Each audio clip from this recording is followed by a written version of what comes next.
என்ன அரிசித்தவங்க அதில் என்ன இருக்குமா? நீயே தர பார்க்கலாம். அதில் அப்பளம் பொரிச்சு வச்சுருக்கீங்க, அதனால் அதை பார்த்துட்டான். எங்கே இருந்து தேடிட்டு இருந்தானோ அவன் பார்த்துட்டான், அதனால் திறந்து கேட்குறான் பாருங்க. நீ தர, நீ எப்படினாலும் திறந்துட்டான் பாருங்க. எம்மா மெதுவா பொறுமையா கீழே போட்டாத.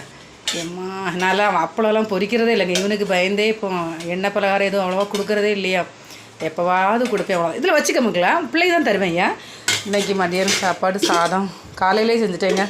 சாதம், இது சாம்பார், எல்லா காயும் போட்ட சாம்பார், வாழைக்காய் பொரியல் பண்ணி வச்சுருக்கேன்.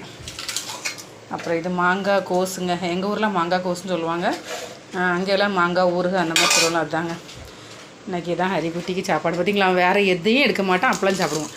ஏன் மக்கள் அப்புறம் சாப்பிடும்போது தரையா? நான் அதாங்க 2 எண்ணி தான் பொரிச்சேங்க. 2 அப்பளம் பொரிச்சு 2 வத்தலும் போட்டேன், அவ்வளோதான். இவன் சாப்பிடுவான்னு எனக்கு தெரியும். இதெல்லாம் பாருங்கள் டைட்டாக தானே முடி வைக்கிறேன், எவ்வளோ அழகாக திறக்காமல் பாருங்கள். இதெல்லாம் தெரியும் அவருக்கு.